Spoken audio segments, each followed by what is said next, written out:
அனைவருக்கும் வணக்கம். 11th standard வரலாறு குப்தர்கள் பற்றி பார்க்கலாம். அறிமுகம். ஏறத்தாழ பொ.ஆ. 300 முதல் 700 வரையிலான காலகட்டம் அரசு அமைப்பில் ஒரு செவ்வியல் முறை தோன்றி பல பகுதிகளில் பேரரசர் ஆட்சி உருவாக வழிவகுத்த காலமாக இருந்தது.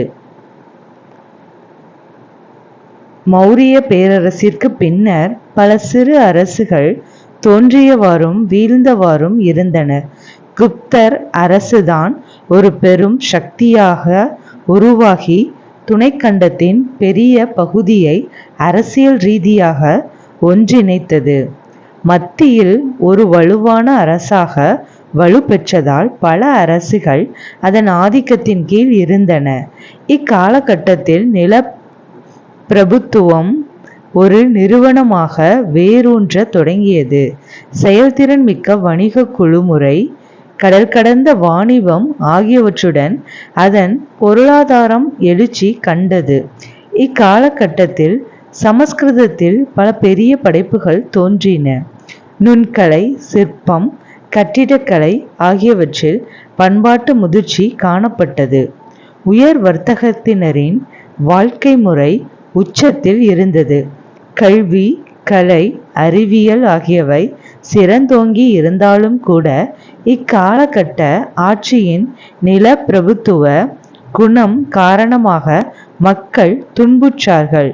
குப்தர் காலம் பொற்காலம் என்று சொல்லப்படுவது ஏகாதிபத்திய வரலாற்றாளர்களின் கருத்துக்களுக்கான தேசிய வரலாற்றாளர்களின் எதிர்வினை என்பதாகவே புரிந்து கொள்ளப்பட வேண்டும்.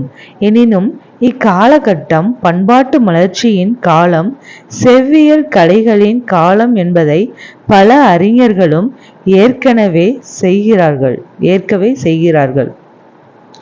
ஸோ இந்த குப்தர்கள் காலம் பொ.ஆ. 300 முதல் 700 வரையிலான காலகட்டத்தில் தான் குப்தர்கள் ஆட்சி புரிஞ்சாங்க.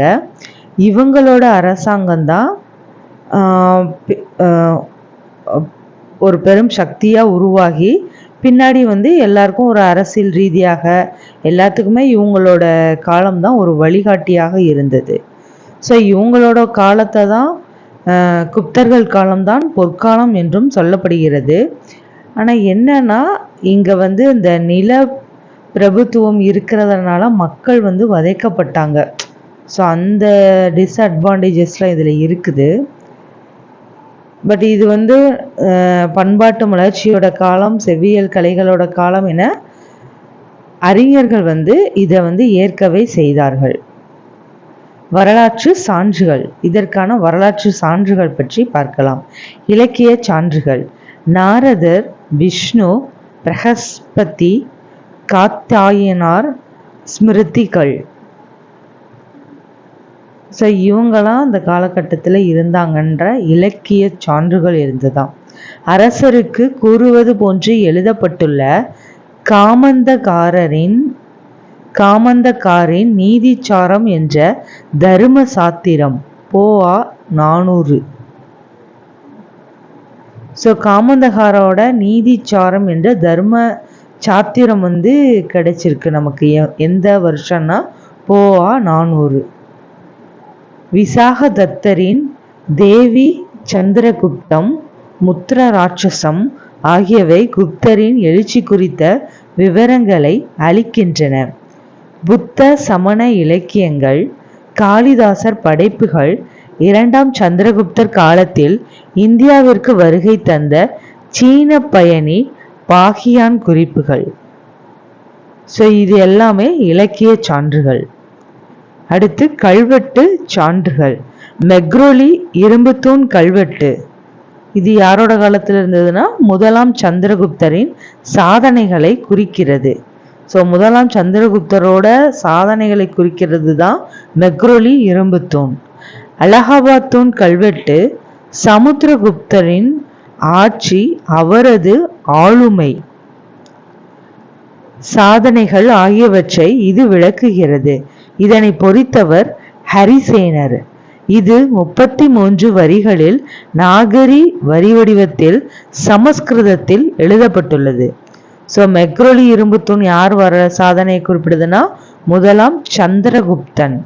அலகாபாத் தூண் கல்வெட்டு சமுத்திரகுப்தரோட ஆட்சி ஆளுமை சாதனைகளை குறிக்குது. இந்த பொறிச்சவர் யாருன்னா ஹரிசேனர். இதுல 33 வரிகளில் நாகரி வரி வடிவத்தில் சமஸ்கிருதத்தில் எழுதப்பட்டுள்ளது. நாணய ஆதாரங்கள் குப்த அரசர்கள் வெளியிட்ட நாணயங்களில் உருவங்கள் பொறிக்கப்பட்டுள்ளன. இந்த தங்க நாணயங்கள் குப்த அரசர்களின் பட்டங்கள் குறித்தும் அவர்கள் நடத்திய சடங்குகள் குறித்தும் தெரிவிக்கின்றன. ஸோ தங்க நாணயங்கள்ல என்னெல்லாம் இருக்குன்னா குப்த அரசர்களோட பட்டங்கள் குறித்தும் அவர்கள் நடத்திய சடங்குகள் குறித்தும் தெரிவிக்கின்றன. ஸோ என்ன நாணயம்? தங்க நாணயம். குப்த வம்சத்தின் தோற்றம். குப்தர் வம்சத்தின் தோற்றம் குறித்த சான்றுகள் மிகவும் குறைவுதான். குப்த அரசர்கள் எளிய குடும்பத்திலிருந்துதான் உருவாகி இருக்க வேண்டும். குப்த வம்சத்தின் 3வது ஆட்சியாளரான முதலாம் சந்திரகுப்தர் குமாரதேவி என்ற லிச்சாவி இளவரசியை மணந்தார். ஸோ இந்த குப்த வம்சத்துல 3வது ஆட்சியாளராக இருந்த முதலாம் சந்திரகுப்தர் குமாரதேவி என்ற லிச்சாவி இளவரசியை மணந்தார்.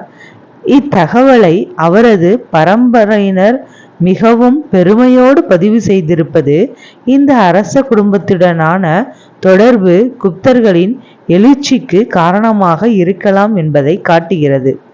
ஸோ இந்த லிச்சாவி பெண்ணை மணந்ததுக்கு அப்புறம்தான் அவங்க ஒரு பெரிய அந்தஸ்துக்கு வந்திருக்காங்கன்னு நினைக்கிறேன். அதனால தான் அந்த லிச்சாவி இளவரசியை மனம் புரிஞ்சிருக்காங்க அப்படிங்கிற சான்று நமக்கு கிடைச்சிருக்கு. ஸோ அரச குடும்பத்தோடு அவங்க சேர்ந்துட்டாங்கங்கிறத பெருமிதமாக அவங்க சொல்கிறாங்க. லிச்சாவி என்பது வடக்கு பீகாரில் இருந்த பழமையான கன சங்கமாகும். அது கங்கைக்கும் நேபாள தெய்ராய்க்கும் இடைப்பட்ட பகுதியாகும். சந்திரகுப்தரின் ஒப்பற்ற புதல்வரான சமுத்திரகுப்தரின் பிரயாகை இன்றைய அலகாபாத். சந்திரகுப்தரோட ஒப்பற்ற புதல்வர் யாருன்னா சமுத்திரகுப்தர். பிரயாகைனா இன்றைய அலகாபாத் தூண் கல்வெட்டின்படி அவர் பிரயாகைக்கு மேற்கே மதுரா வரையுள்ள செழிப்பான நிலங்கள் முழுவதையும் கைப்பற்றினார். கலிங்கம் வழியாக தெற்கே பல்லவர்களின் தலைநகரமான காஞ்சிபுரம், ஸோ தமிழ்நாட்டுக்கு வந்துட்டாருங்க, காஞ்சிபுரம் வரை வெற்றிகரமாக படையெடுப்பை நடத்தினார். மகதம், அலகாபாத், அவுத் ஆகியவற்றை குப்தர்களின் பகுதிகளாக புராணங்கள் குறிப்பிடுகின்றன. ஸோ குப்தர்களின் பகுதிகளாக எதெல்லாம் சொல்றாங்கன்னா மகதம், அலகாபாத், அவுத்.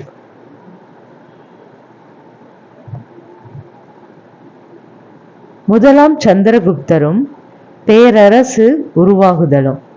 ஸோ இங்கே தான் நம்ம முதல் சந்திரகுப்தர் யாருன்னு பார்க்க போகிறோம். குப்த வம்சத்தின் முதல் அரசர் ஸ்ரீகுப்தர். இவருடைய காலம் போவா 240 முதல் 280 வரை.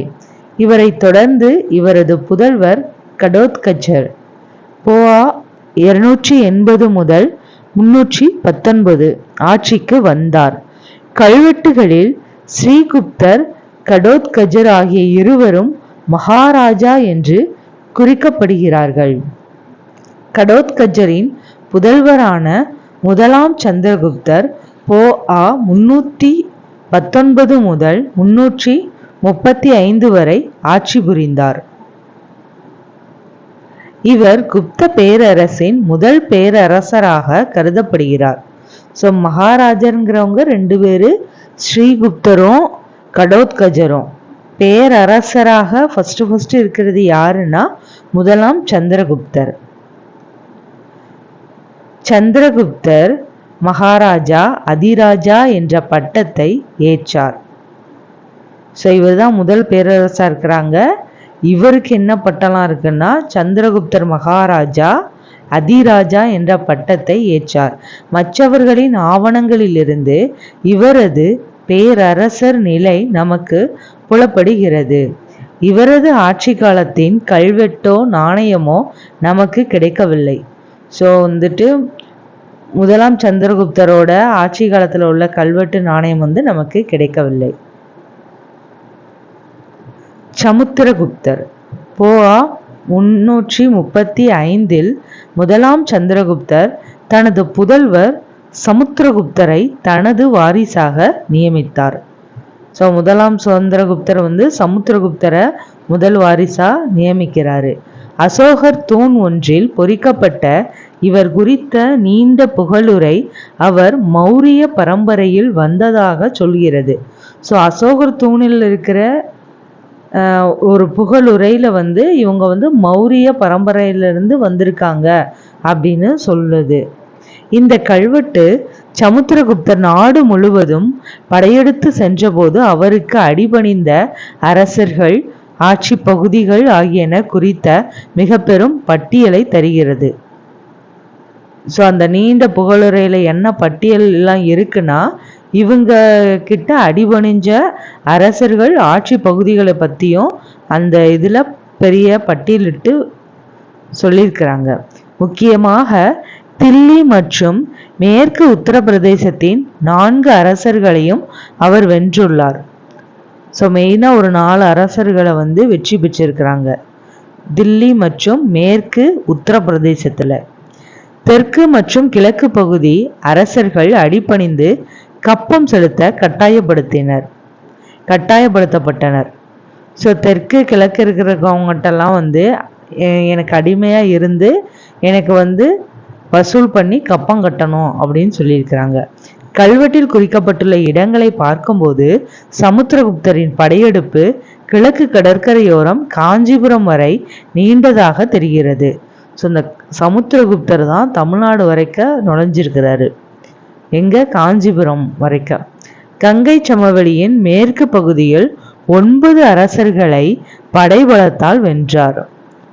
காட்டு ராஜாக்களும் மத்திய இந்தியா மற்றும் தக்காணத்தின் பழங்குடியின தலைவர்கள், அஸ்ஸாம், வங்கம் போன்ற கிழக்கு பகுதிகளின் அரசர்களும், நேபாளம், பஞ்சாப் போன்ற பகுதிகளின் சிற்றரசர்களும் கப்பம் கட்ட கட்டாயப்படுத்தப்பட்டனர். மாளவர்கள், யூதேயர்கள் உள்ளிட்ட ராஜஸ்தான் பகுதியின் 9 குடியரசுகள் குப்தர்களின் ஏகாதிபத்தியத்தை ஏற்குமாறு கட்டாயப்படுத்தப்பட்டன. இதோடு தெய்வபுத்திர சாகானு சாகி ஒரு குஷான பட்டம், சாகர் அரசு, இலங்கை அரசு போன்று வெளிநாட்டு அரசுகளும் கப்பம் கட்டியதாக அக்கல்வெட்டு குறிப்பிடுகிறது. இந்த அசோகர்தூன் கல்வெட்டுலாம் இவங்கெல்லாம் கப்பம் கட்டுனாங்க, இத்தனை நாட்டை பிடிச்சாங்க, இத்தனை அரசர்களை அடிப்பணிய வச்சாங்க அப்படின்னு ஒரு பெரிய பட்டியலே அந்த அசோகர்தூணில் இருக்குதான். வரலாற்றறிஞர்கள் சமுத்திரகுப்தரை இந்திய நெப்போலியன் என அழைக்கின்றனர். ஸோ வரலாற்றறிஞர்கள் சமுத்திரகுப்தரை இந்திய நெப்போலியன் என அழைக்கின்றனர். இந்த செய்தி மறுக்க முடியாதது. தென்பகுதி அரசர்கள் கப்பம்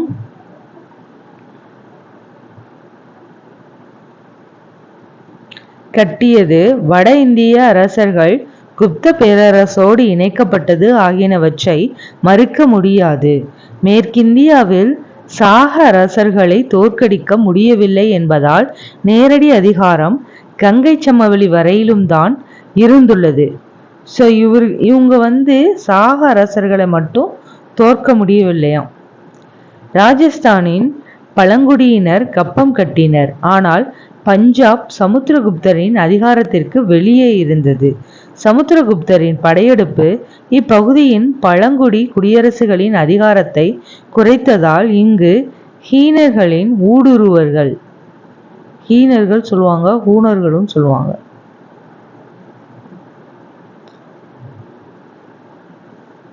ஹீனர்களின் ஊடுருவல் அடிக்கடி நிகழ்ந்தது.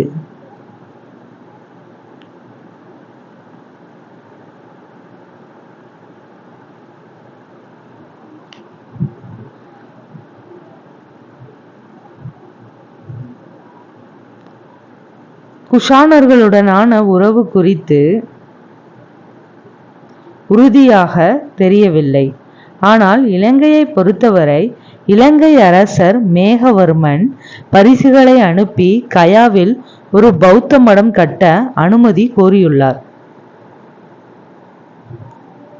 இலங்கையை பொறுத்தவரையில இலங்கை அரசர் மேகவர்மன் பரிசுகளை அனுப்பி இலங்கையில ஒரு பௌத்த மடம் கட்ட அனுமதி கோரியுள்ளார். சமுத்திரகுப்தரின் ஆட்சி காலம் 40 ஆண்டுகள் நீடித்ததால் இதுபோன்ற படையெடுப்புகளை திட்டமிட்டு நடத்த அவருக்கு போதுமான கால அவகாசம் இருந்தது. தனது இராணுவ வெற்றிகளை பிரகடனம் செய்ய அவர் அஸ்வமேத யாகம் நடத்தினார். ஸோ அந்த சமுத்திரகுப்தர் காலத்துல தான் இந்த ஃபர்ஸ்ட் இந்த அஸ்வமேத யாகம் நடந்தது. சமுத்திரகுப்தர் அறிஞர்களையும் ஹரிசேனர் போன்ற கவிஞர்களையும் ஆதரித்தார். இதன் மூலம் சமஸ்கிருத இலக்கியத்தை வளர்ப்பதில் பங்காற்றினார். வைணவத்தை அவர் தீவிரமாக பின்பற்றினார். என்றாலும் வசுபந்து என்ற மாபெரும் பௌத்த அறிஞரையும் ஆதரித்தார். வசுபந்து போன்ற பௌத்த அறிஞரையும் ஆதரித்தார். கவிதை இசை பிரியரான இவருக்கு கவிராஜா என்ற பட்டம் வழங்கப்பட்டது. ஸோ சமுத்திரகுப்தருக்கு தான் கவிராஜா என்ற பட்டம் வழங்கப்பட்டது. குப்தர் நாணயங்களில் அவர் வீணை வாசிப்பது போன்ற சின்னம் பொறிக்கப்பட்டுள்ளது. குப்தர் நாணயங்கள்ல அவர் வீணை வாசிப்பது போன்ற சின்னம் பொறிக்கப்பட்டுள்ளது. 2ஆம் சந்திரகுப்தர் தனது தாத்தா பெயரையே சூடிய 2ஆம் சந்திரகுப்தர் மிக திறமையான அரசர். அவர் பொ.ஆ. 375 முதல் 415 வரை 40 ஆண்டுகள் ஆட்சி புரிந்தார்.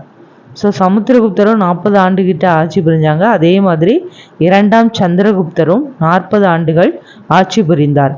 தனது சகோதரரான ராமகுப்தருடன் 370 முதல் 375 வாரிசுரிமைக்கு போராடி ஆட்சிக்கு வந்தார்.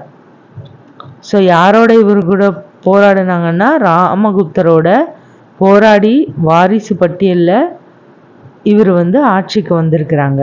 விக்ரமாதித்யன் என்றும் அழைக்கப்பட்டார். ஸோ 2ஆம் சந்திரகுப்தர் தான் விக்ரமாதித்யன் என்று அழைக்கப்பட்டார். பாடலிபுத்திரத்தை தலைநகரமாக கொண்ட 2ஆம் சந்திரகுப்தர் தனது அரசின் எல்லைகளை போர்கள், திருமண உறவுகள் ஆகியனவற்றின் மூலம் விரிவுபடுத்தினார். ஸோ போர் புரிஞ்சும் நிறைய மேரேஜ் பண்ணிக்கிட்டோம் அவங்களோட அரசாங்கத்தை விரிவுபடுத்தினார். இராணுவ முக்கியத்துவம் வாய்ந்த தக்கான பகுதியை ஆண்ட வாகடக இளவரசருக்கு தன் மகள் பிரபாவதியை திருமணம் செய்து கொடுத்தார். இவரது மேற்கிந்திய அரசுகள் மீதான படையெடுப்பின் போது இத்திருமண உறவுகள் மிகவும் கூடுதல் பலமளித்தன. ஸோ எந்தெந்த நாட்டை பிடிக்கணுமோ அங்கே திருமணம் பண்ணி அந்த நாட்டை பிடிச்சிக்கிட்டாங்க. ஒரு ஆதரவு கேட்கறதுக்கோ இந்த மாதிரி. இத்திருமண உறவுகள் மூலம் கூடுதல் பலம் அளித்தன. மேற்கு மாளவம், குஜராத் ஆகிய பகுதிகளை 400 ஆண்டுகளாக ஆட்சி செய்து வந்த சாக அரசர்களை இப்படையெடுப்பின் மூலம் 2ஆம் சந்திரகுப்தர் வென்றார். ஸோ சமுத்திரகுப்தராலலாம் வெல்ல முடியாமல் இருந்த இந்த சாக அரசரை 2ஆம் சந்திரகுப்தர் வெற்றி பெற்றார். ரோமானிய பேரரசுடனான வணிகத்தால் அரசின் வளம் பெருகியது. கிழக்கு மற்றும் மேற்கு இந்தியாவை வென்ற பின்னர் 2ஆம் சந்திரகுப்தர் ஹூனர், காம்போஜர், கிராதர் போன்ற வடநாட்டு அரசுகளை வென்றார். அவர் மிகப்பெரிய வெற்றி வீரராக மட்டுமின்றி சிறந்த நிர்வாகியாகவும் திகழ்ந்தார். விக்ரமன், தேவகுப்தன், தேவராஜன், சிம்ஹ விக்ரமன், விக்ரமாதித்யன், சஹாரி ஆகியன இவரது வேறு பெயர்களாகும். ஸோ 2ஆம் சந்திரகுப்தரோட வேறு பெயர்கள் என்னதெல்லாம் பார்த்தீங்கன்னா விக்ரமன், தேவகுப்தன், தேவராஜன், சிம்ஹ விக்ரமன், விக்ரமாதித்யன், சஹாரி. இவை நாணயங்களில் குறிப்பிடப்பட்டுள்ளன. கலை, இலக்கியம், அறிவியல் ஆகிய துறைகளில் சிறந்து விளங்கிய நவரத்தினங்கள் எனப்பட்ட 9 அறிஞர்கள் இவரது அவையில் இருந்தனர். கலை, இலக்கியம், அறிவியல் ஆகிய துறையில சிறந்து விளங்குகின்ற இந்த நவரத்தினங்கள் எனப்பட்ட 9 அறிஞர்கள் இவருடைய அவையில் இருந்தனர். இவர்களில் மாபெரும் சமஸ்கிருத கவிஞர் காளிதாசர், சமஸ்கிருத புலவர் ஹரிசேனர், அகராதியை உருவாக்கிய அமரசிம்மர், மருத்துவர் தன்வந்திரி ஆகியோர் அடங்குவர். சமஸ்கிருத கவிஞர் காளிதாசர், சமஸ்கிருத புலவர் ஹரிசேனர், அகராதியை உருவாக்கிய அமரசிம்மர், மருத்துவர் தன்வந்திரி ஆகியோர் அடங்குவர். இவரது ஆட்சி காலத்தில்தான் பாகியான் என்ற பௌத்த அறிஞர் சீனாவிலிருந்து இந்தியா வந்தார். இவர் குப்த பேரரசின் வளம் குறித்து பதிவு செய்திருக்கிறார். வெள்ளி நாணயங்களை வெளியிட்ட முதல் குப்த அரசர் 2ஆம் சந்திரகுப்தரே. ஃபர்ஸ்ட் விட்டது தங்க நாணயம், இப்போ வெள்ளி நாணயத்தை விட்டது 2ஆம் சந்திரகுப்தர். இவரது ஆட்சி காலத்தில்தான் பேரரசின் விரிவாக்கம் உச்சத்தை எட்டியது. இவர் வந்ததுக்கு அப்புறம் அவங்களோட அரசோட எல்லைகள் மிகப்பெரிய அளவுல உச்சத்தை தொட்டுதான். 2ஆம் சந்திரகுப்தருக்கு பின்னர் அவரது புதல்வர் 1ஆம் குமாரகுப்தர் ஆட்சி செய்தார். 1ஆம் குமாரகுப்தர் நாலந்தா பல்கலைக்கழகத்தை தோற்றுவித்தார். நாலந்தா பல்கலைக்கழகத்தை தோற்றுவித்தவர் யாருன்னா 1ஆம் குமாரகுப்தர். இவர் சக்ராதித்யர் என்றும் அழைக்கப்பட்டார். 1ஆம் குமாரகுப்தர் தான் சக்ராதித்யர் என்றும் அழைக்கப்பட்டார். குப்த வம்சத்தின் கடைசி பேரரசரான ஸ்கந்தகுப்தர் 1ஆம் குமாரகுப்தரின் புதல்வராவர். கடைசி பேரரசரோட கடைசி அரசர் யாருன்னா ஸ்கந்தகுப்தர். இவர் யாரோட பையனா 1ஆம் குமாரகுப்தரோட புதல்வராவர். இவர் ஹூனரின் படையெடுப்பை தடுத்தார். ஆனால் ஹூனர் மீண்டும் மீண்டும் படையெடுப்பு மேற்கொண்டதால் அரசு கருவூலம் காலியானது. போஆ 467 ஸ்கந்தகுப்தரின் இறப்பிற்கு பின்னர் குப்த பேரரசு வீழ்ச்சியடைந்தது. அவங்க போர் புரிஞ்சதுல ஸ்கந்தகுப்தர் இறந்துட்டாங்க. இவர் இறந்ததுக்கு அப்புறம் அந்த குப்த பேரரசை வீழ்ச்சியடைந்தது. இவருக்கு பின்னர் பல குப்த அரசர்கள் ஆட்சி பொறுப்பேற்றனர். இவர்கள் பேரரசின் வீழ்ச்சியை விரிவுபடுத்தினார்கள். குப்த வம்சத்தின் கடைசி அரசர் விஷ்ணுகுப்தர். இவர் போஆ 540 முதல் 550 10 வருஷம் ஆட்சி புரிந்தார். பேரரசரா இருந்து மடிஞ்சது யாருன்னா, கடைசி பேரரசர் யாருன்னா ஸ்ரீகுப்தர். குப்த அரசர்லயே கடைசி அரசரா இருந்து குப்த சாம்ராஜ்யம் முடிஞ்சது யாராலனா விஷ்ணுகுப்தர். குப்தரின் நிர்வாக முறை. அதுக்கு முன்னாடி இங்க ஒரு பாக்ஸ் பார்த்துடலாம். இதுதான் வீணை வாசிக்கும் சமுத்திரகுப்தர். மதுரா பாடாலிபுத்திரம் குறித்து பாகியான். மதுராவில் மக்கள் தொகை அதிகம். அவர்கள் மகிழ்ச்சியாக இருந்தனர். அவர்கள் தமது குடும்பத்தை பதிவு செய்ய வேண்டிய அவசியமில்லை. அரசருக்கு சொந்தமான நிலத்தில் விவசாயம் செய்தவர்கள் மட்டும்தான் தானியத்தில் ஒரு பகுதியை அரசருக்கு தர வேண்டும். சூழலை பொறுத்து குற்றவாளிகளுக்கு மிதமாகவோ கடுமையாகவோ அபராதம் விதிக்கப்பட்டது. மீண்டும் மீண்டும் கலகம் செய்தால், குற்றமிழைத்தால் வலதுகை துண்டிக்கப்படும். நாடு முழுவதும் மக்கள் எந்த உயிரினத்தையும் கொல்வதில்லை, எந்த மதுபானத்தையும் அருந்துவதில்லை. பாடலிபுத்திரத்தில் வசிப்பவர்கள் நல்ல பணக்காரர்கள், வசதியானவர்கள், ஈகை குணத்தில் ஒருவரோடொருவர் போட்டி போடுபவர்கள். நகரங்களில் வைசிய குடும்பத்தினர் தர்மம் செய்வதற்கும் மருத்துவத்திற்கும் சத்திரங்களை கட்டியிருக்கிறார்கள். அனைத்து ஏழைகள், ஆதரவற்றோர், அனாதைகள், விதவைகள், குழந்தை இல்லாதவர்கள், அங்கவீனர்கள், ஊனமுற்றவர்கள் என அனைவருக்கும் அனைத்து விதமான உதவிகளும் செய்யப்படுகின்றன. ஸோ மதுரா பாடலிபுத்திரத்தில் வந்துட்டு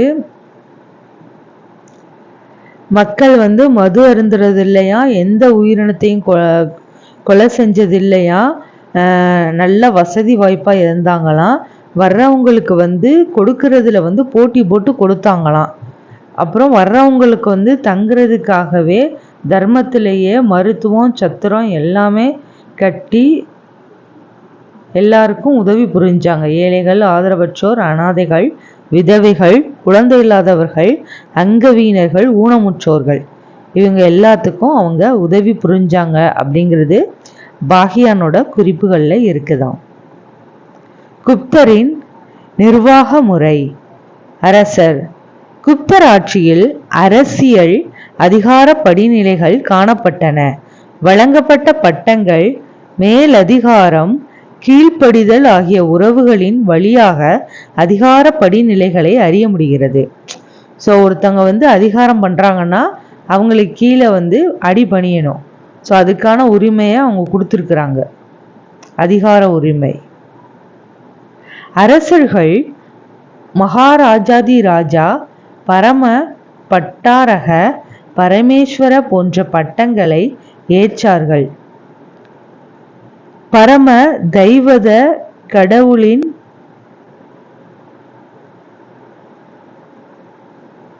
பரமபக்தன்,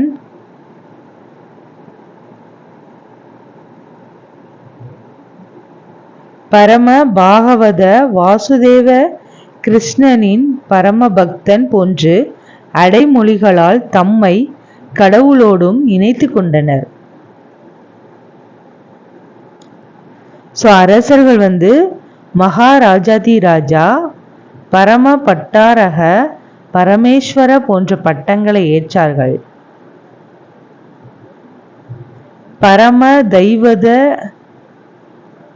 பரம தெய்வத கடவுளின் பரமபக்தன். ஸோ பரம தெய்வதனா கடவுளோட பரமபக்தனா, பரம தெய்வதனா கடவுளின் பரமபக்தன். பரம பாகவத அப்படின்னா வாசுதேவ கிருஷ்ணனின் பரமபக்தன். தை அப்படின்னா கடவுளின் பரமபக்தன். பாகவத அப்படின்னா வாசுதேவ கிருஷ்ணரின் பரமபக்தன் போன்ற அடைமொழிகளால் தம்மை கடவுளோடும் இணைத்து கொண்டனர். குப்த அரசர்கள் தாம் தெய்வாம்சம் பொருந்தியவர்கள் என்ற பிம்பத்தை முன்வைத்ததாகவும் சில வரலாற்றாளர்கள் குறிப்பிட்டுள்ளனர். உதாரணமாக அலகாபாத் கல்வெட்டுகளில் சமுத்திரகுப்தர் புருஷா, அனைவருக்கும் மேலானவர் என்ற கடவுளுடன் ஒப்பிடுகிறார். ஸோ அலகாபாத் கல்வெட்டுகளில் சமுத்திரகுப்தரை புருஷா அப்படின்னு எழுதுறாங்க. புருஷான்னா அனைவருக்கும் மேலானவர் என்ற கடவுளுடன் ஒப்பிடுகிறார்களாம். அரசருக்கு ஒரு தெய்வீக தகுதி நிலையை நிறுவும் முயற்சிகளாக இவற்றை கருதலாம். ஸோ அரசர்களை கடவுளோட ஒப்பிடுறாங்களாம். அமைச்சர்கள், அதிகாரிகள். ஸோ இதெல்லாம் இப்போதைக்கு நம்ம பார்த்தது எல்லாமே அரசர்கள் அவங்களோட அதிகாரம், அவங்கள எந்த நிலையில வச்சிருக்கிறாங்க அப்படிங்கிறத பார்த்தோம். இப்போ அமைச்சர்கள், அதிகாரிகள். முத்திரைகள், கல்வெட்டுகள் போன்றவற்றில் பதிவிடப்பட்டுள்ளவை அதிகாரிகளின் படிநிலைகளையும் அவர்களது பதவிகளையும் குறிப்பிட்டாலும் அவற்றின் தெளிவான பொருளை பல நேரங்களில் அறிய முடியவில்லை. குமாரமாத்யா என்ற சொல் 6 வைசாலி முத்திரைகளில் இடம்பெற்றுள்ளது. குமாரமாத்யா என்ற சொல் 6 வைசாலி முத்திரைகளில் இடம்பெற்றுள்ளது. இந்த பதவி தனக்கென தனியாக அலுவலகம், அதிகரணா உள்ள ஒரு உயர் அதிகாரியை குறிப்பிடுவது போல் உள்ளது.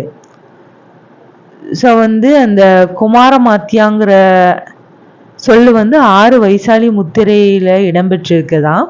இது அதிகரணா, உயர் அதிகாரியை குறிப்பிடுவது போல உள்ளதாம். அமாத்யா, அமாத்யா என்ற சொல் பல முத்திரைகளில் காணப்படுகிறது.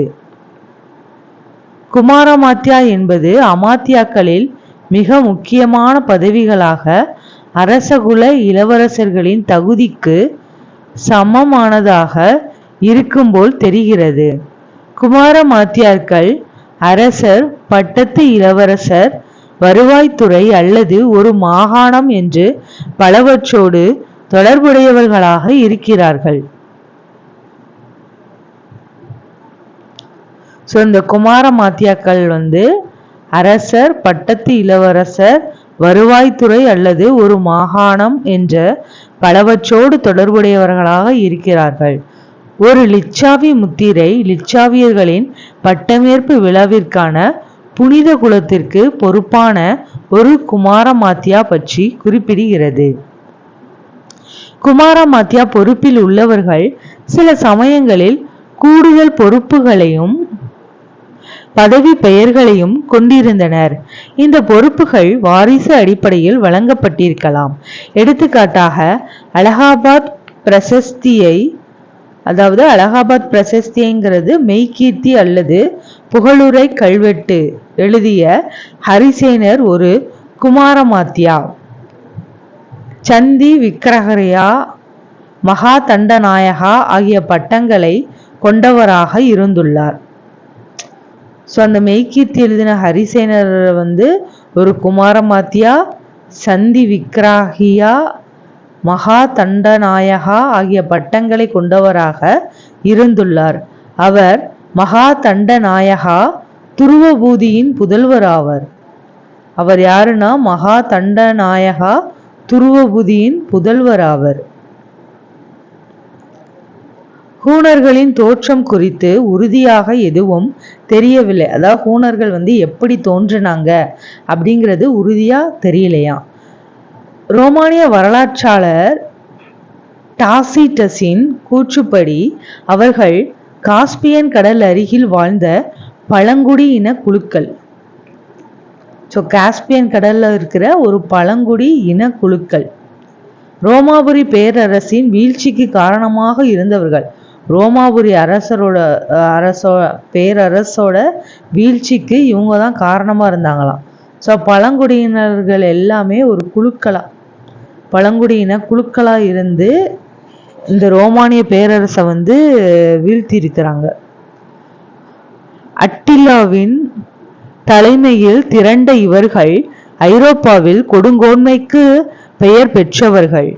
வெள்ளை ஹூணர்கள் என்று அழைக்கப்பட்ட ஹூணர்களின் ஒரு பிரிவு மத்திய ஆசியாவிலிருந்து இந்தியா நோக்கி நகர்ந்தது. இவர்களது படையெடுப்பு குஷானர்கள் காலத்திற்கு 100 ஆண்டுகளுக்கு பின்பு ஆரம்பமானது.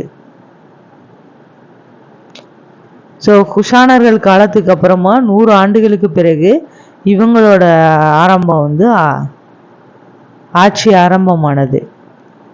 அடுத்து அமைச்சர் குழு. குப்த அரசர்களுக்கு ஒரு அமைச்சர் குழு உதவி புரிந்தது.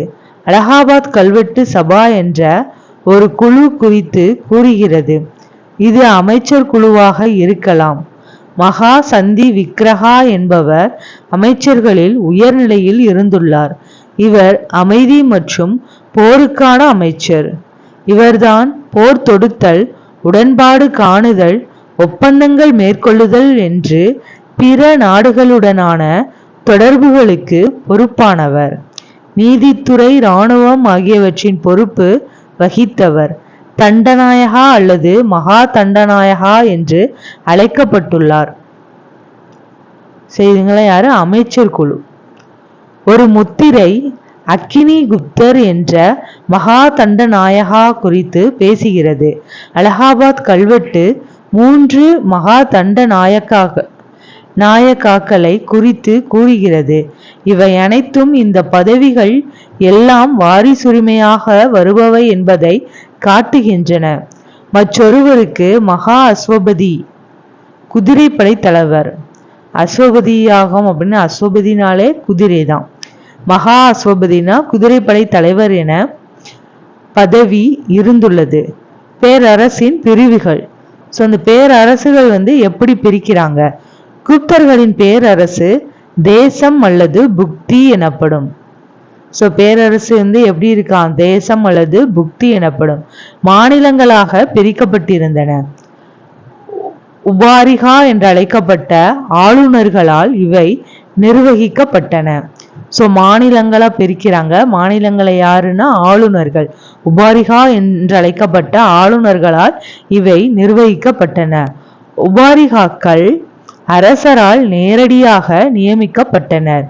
உபாரிகாக்கள் மாவட்ட தலைமை நிர்வாக அதிகாரிகளையும் வாரிய அதிகாரிகளையும் நியமித்தனர். ஸோ உபாரிகாவை நியமிக்கிறது அரசர்கள். உபாரிகா யாரை நியமிக்கிறாங்கன்னா மாவட்ட தலைமை நிர்வாக அதிகாரியும் வாரிய அதிகாரியையும் உபாரிகாக்கள் நியமிக்கிறாங்க. உபாரிகாக்கள் நிர்வாக அதிகாரத்தோடு யானைகள், குதிரைகள், வீரர்கள் என்று இராணுவ நிர்வாகத்தையும் கையில் வைத்திருந்தனர். ஸோ இராணுவத்தில் யானை, குதிரை, வீரர்கள், இராணுவ நிர்வாகத்தையும் இவங்க பொறுப்புல தான் இருந்துதான். யாருக்கு? உபாரிகாக்களுக்கு.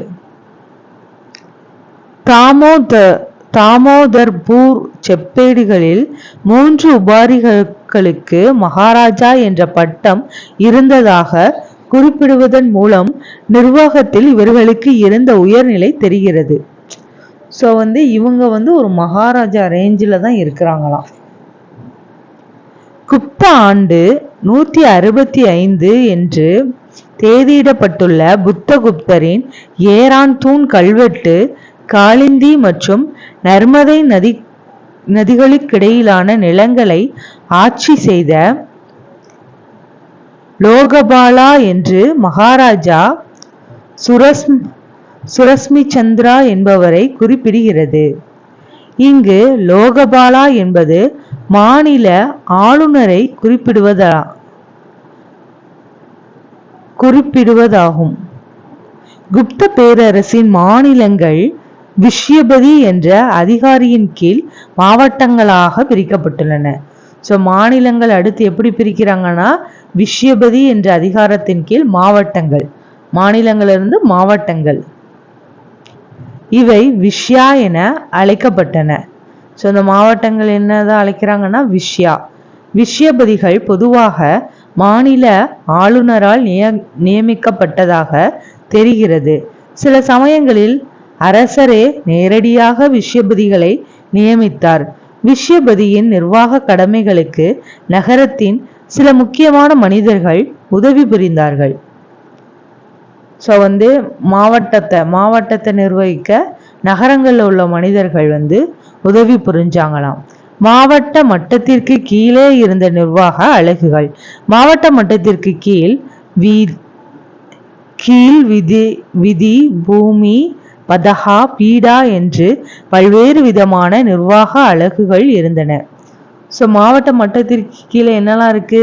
விதி, பூமி, பதஹா, பீடா என்று பல்வேறு விதமான நிர்வாக அலகுகள் இருந்தன. ஆயுக்தகா, விதி மகாதரா எனப்படும் அதிகாரிகள் குறித்த குறிப்புகளும் காணப்படுகின்றன.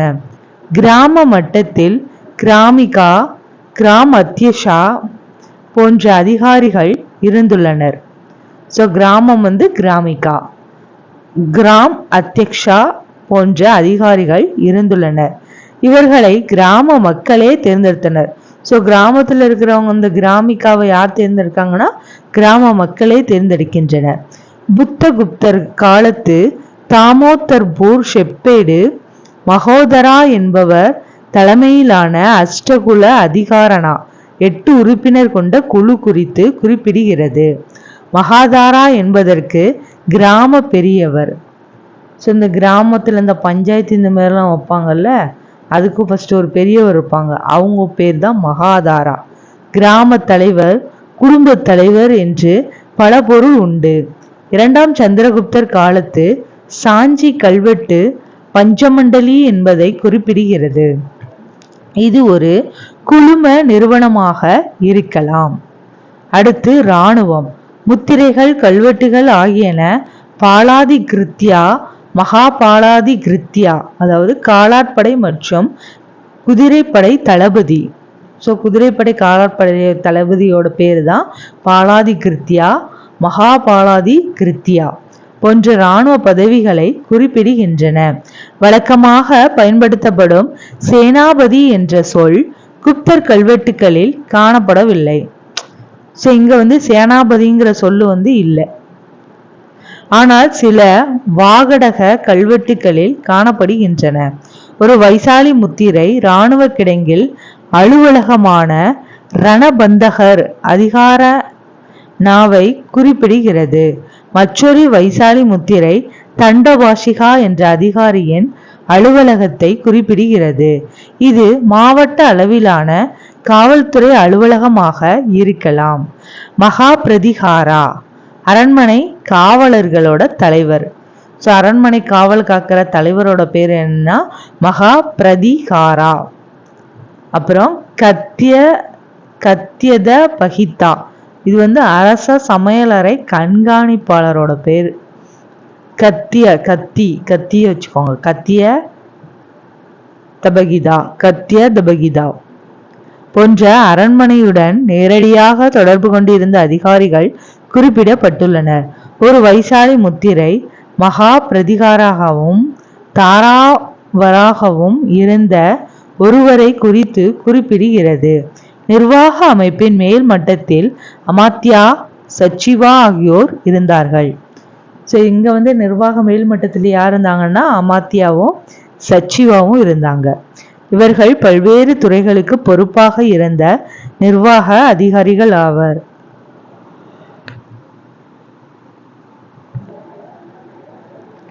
துடக்கா என்று அழைக்கப்பட்ட ஒற்றர்கள் யாருன்னா துடக்கா என்று அழைக்கப்பட்ட ஒற்றர்கள் கொண்ட உளவு அமைப்பும் இருந்தது.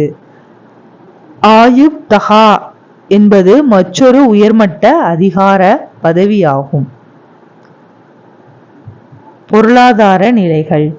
குப்தர் காலத்தில் காமாந்தகா எழுதியது நீதி சாரா என்ற நூலாகும்.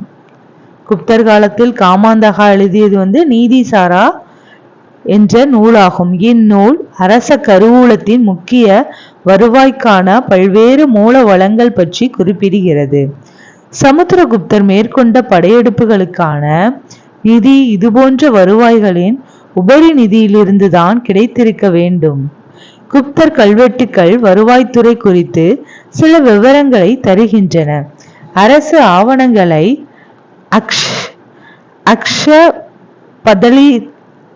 அக்ஷ்பதலிதிக்ருதா என்ற அதிகாரி பராமரித்தார்.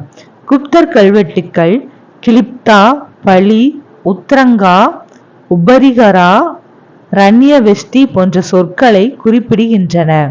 ரண்யவெஸ்தி என்றால் கட்டாய உழைப்பு. இந்த மாதிரி இதெல்லாம் எங்க வருதுன்னா பொருளாதாரம், அதாவது நிதி பத்தின இதுதான். அக்ஷ்பதலிதிக்ருதா, கிளிப்தா, பலி, உத்ரங்கா, உபரிகரா, ரண்யவெஸ்தினா கட்டாய உழைப்பு. வேளாண்மையும் வேளாண் அமைப்பும். குப்தர் ஆட்சி காலத்தில் அரசு சார்பில் ஏராளமான பாசன பணிகள் மேற்கொள்ளப்பட்டதன் விளைவாக வேளாண்மை மேம்பாடு அடைந்தது. அரசு, தனிநபர்கள் ஆகியோர் நீங்களாகவும் பிராமணர்கள், புத்த, சமண சங்கங்களுக்கு தானமாக வழங்கப்பட்ட தரிசு நிலங்களிலும் வேளாண்மை மேற்கொள்ளப்பட்டது.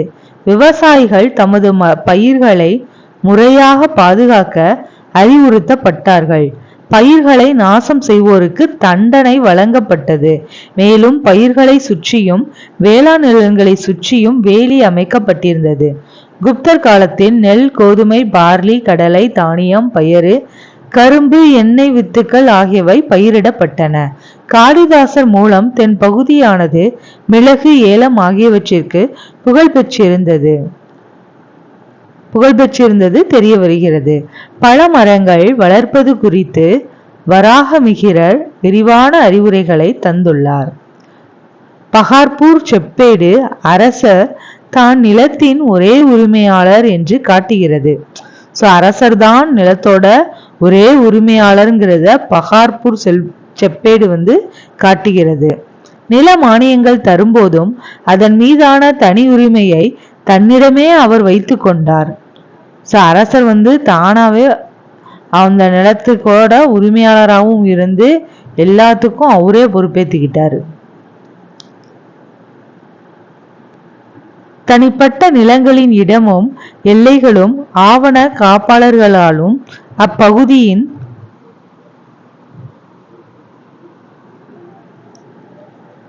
செல்வாக்கு மிக்கவர்களாலும் அளந்து குறித்து வைக்கப்பட்டுள்ளன.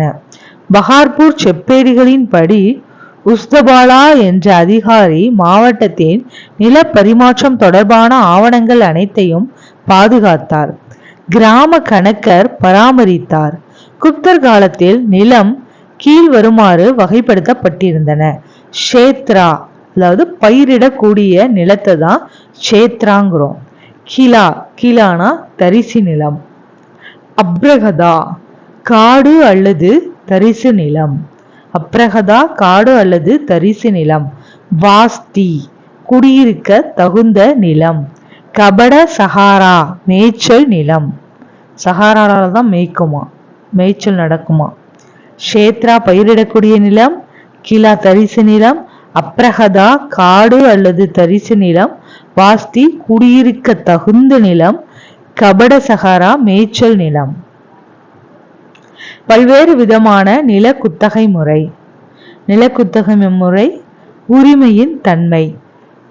நிவிதர்மா அறக்கட்டளை போன்ற அமைப்பின் மூலம் நில மானியம். இம்முறை வடக்கு மத்திய இந்தியா மற்றும் வங்கத்தில் நிலவியது.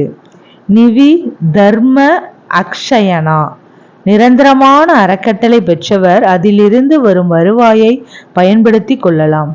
ஸோ இது நிரந்தரமான அறக்கட்டளை பெற்றவர் அதிலிருந்து வருவாயை பயன்படுத்தி கொள்ளலாமா.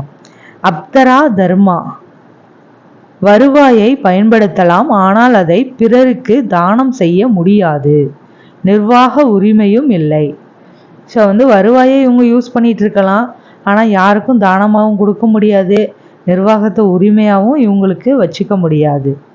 இது அப்ரதா தர்மா. தர்மானா தர்மம் பண்ணக்கூடாது, உரிமையை எடுத்துக்க கூடாது, ஆனால் வருவாயை மட்டும் பயன்படுத்திக்கலாம்.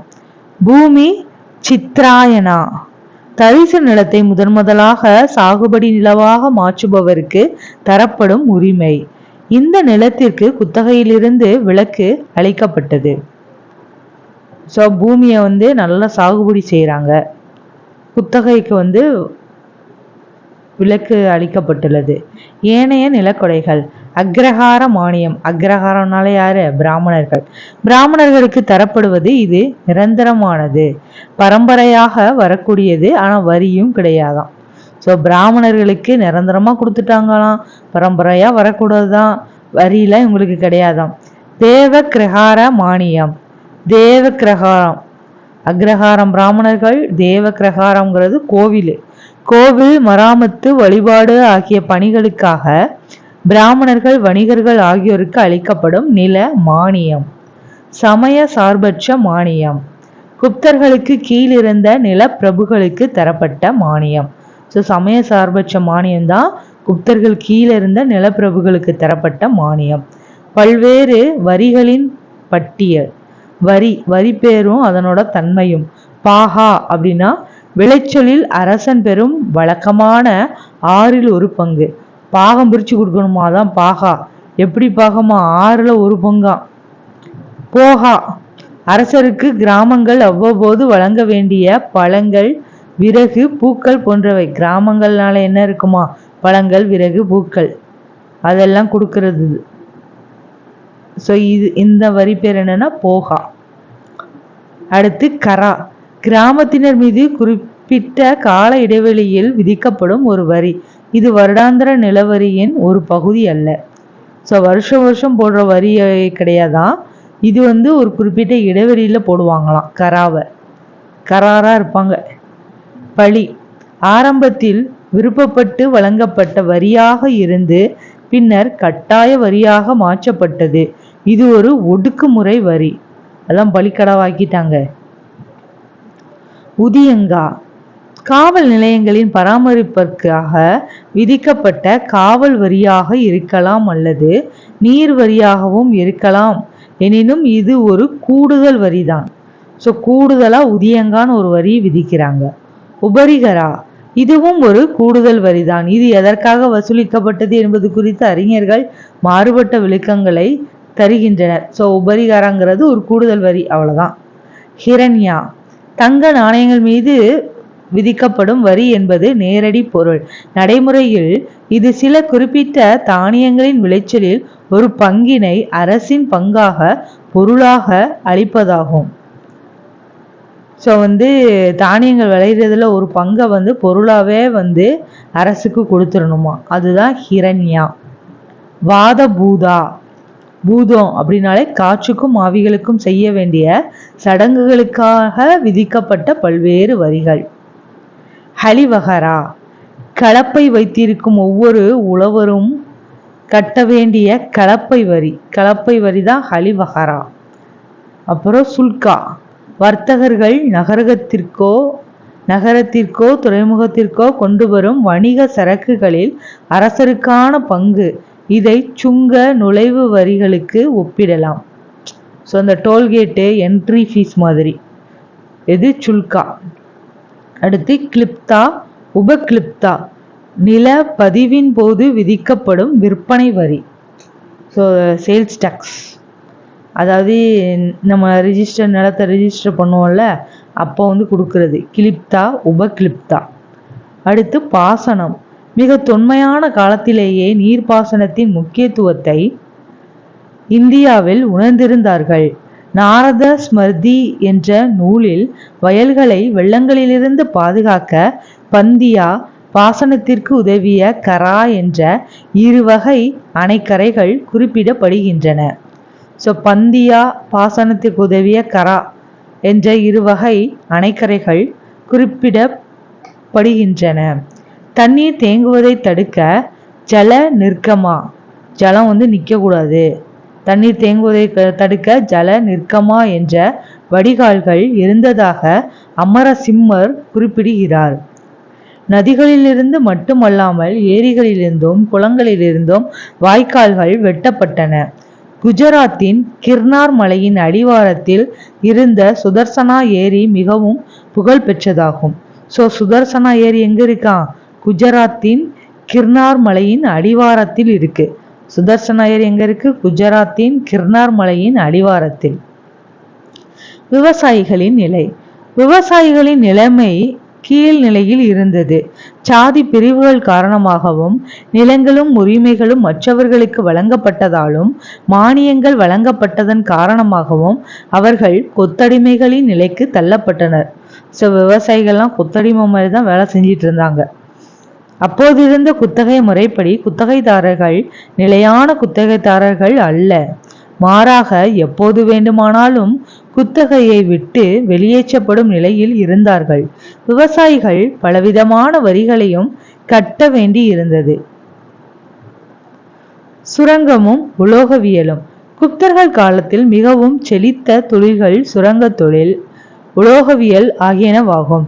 சுரங்கங்கள் இருந்தது குறித்து அமரசிம்மர், வராகமிகிரர், காளிதாசர் ஆகியோர் அடிக்கடி குறிப்பிடுகிறார். ஸோ சுரங்க தொழில் இருந்ததாக யாரெல்லாம் அடிக்கடி கூறினாங்களாம்?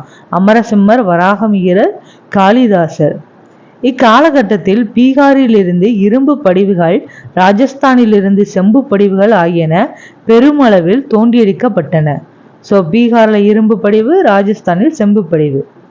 இரும்போடு தங்கம், செம்பு, தகரம், ஈயம், பித்தளை, வெண்கலம், மைக்கா, மாங்கனீசு, அஞ்சனக்கல், சுண்ணாம்புக்கல், சிவப்பு ஆர்சனிக் ஆகியவற்றையும் பயன்படுத்தினர். விவசாயிகளுக்கு அடுத்தபடியான முக்கியத்துவம் உலோக வேலை செய்பவர்களுக்கு இருந்தது. ஸோ விவசாயிக்கு அடுத்தபடியா யார் இருக்காங்கன்னா உலோக வேலை செய்பவர்கள். பல்வேறு வீட்டு உபயோகப் பொருட்கள், பாத்திரங்கள், ஆயுதங்கள் தயாரிக்க உலோகங்கள் பயன்படுத்தப்பட்டன. இரும்பின் கண்டுபிடிப்புக்கு பின்னர் கொழுமுனை மேம்படுத்தப்பட்டு ஆழமான உழவிற்கு உதவியதால் இக்காலகட்டத்தில் வேளாண்மை அதிகரித்தது. இக்காலகட்டத்தில் உலோகவியல் நுட்பங்கள் உச்சத்தில் இருந்தன என்பதை நிறுவுவதற்கு இன்று தில்லி குதுப்பினார் வளாகத்தில் காணப்படும் மெக்ரோலி இரும்பு தூண் சான்றாக காட்டப்படுகிறது. ஸோ உலோகவியல் நுட்பங்கள் இவங்களோட உச்சத்துல இருந்துதான் இவங்க காலத்துல. அதுதான் இப்போதைக்கு நம்ம தில்லியில இருக்கிற குதுப்மினார் வளாகத்தில் உள்ள மெக்ரோலி இரும்பு தூண்.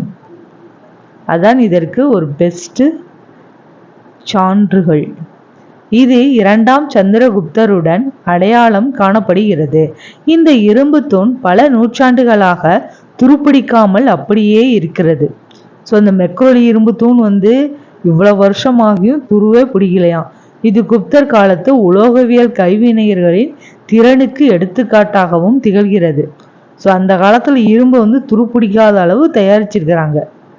நாணயங்கள் வடித்தல், உலோக செதுக்கு வேலைப்பாடு, பானை வனைதல், சுடுமண் சிற்பங்கள், மர செதுக்கு வேலைப்பாடு ஆகியவை வேறு சில கைவினை தொழில்களாகும். ஸோ இவங்களோட கைவினை தொழில்கள் என்னதுன்னா நாணயங்கள் வடித்தல், உலோக செதுக்கு வேலைப்பாடு, பானை வனைதல், சுடுமண் சிற்பங்கள், மர செதுக்கு வேலைப்பாடு.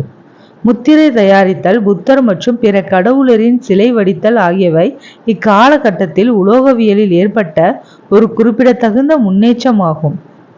இரும்பு, தங்கம், வெள்ளி, செம்பு, தகரம், ஈயம் ஆகியவற்றை உருக்கி பிரித்தெடுப்பதில் ஏற்படும் இழப்பிற்கும் சேதாரம் சேர்த்து மக்கள் பணம் தர வேண்டியிருந்தது என்று சொல்லப்படுகிறது. நகைகள் பயன்படுத்தப்பட்டுள்ளன. சரி, இங்கேயும் செய்கூலி சேதாரம் மாதிரி மக்கள் பணம் நல்லா வசூல் பண்ணியிருக்கிறாங்க. வணிகமும் வர்த்தகமும். குப்தர் பொருளாதாரத்தின் வலிமைக்கு வணிகர்களின் பங்களிப்பு மிக முக்கியமானதாகும். சிரேஷ்டி, சார்த்தவகா என்ற இருவேறுபட்ட வகைகளைச் சேர்ந்த வணிகர்கள் இருந்தனர். சிரேஷ்டி, சார்த்தவகா இதுல யாருன்னா வணிகர்கள். சிரேஷ்டி என்பவர் பொதுவாக ஒரே இடத்தில் தங்கியிருப்பவர். ஸோ ஸ்டாண்டர்டா ஒரு கடையை போட்டு உட்காந்துறவங்க தான் சிரேஷ்டி. தனது செல்வம் மற்றும் வணிகத்திலும் வணிக மையத்தை நிர்வகிப்பதன் மூலமும் பெற்ற வளத்தால் மரியாதைக்குரிய நிலையில் இருந்தவர். சார்த்தவகா என்பவர் லாபத்திற்காக ஊராக சென்று வணிகம் செய்பவர். நாடோடியா இருக்கிறவங்க யாரு?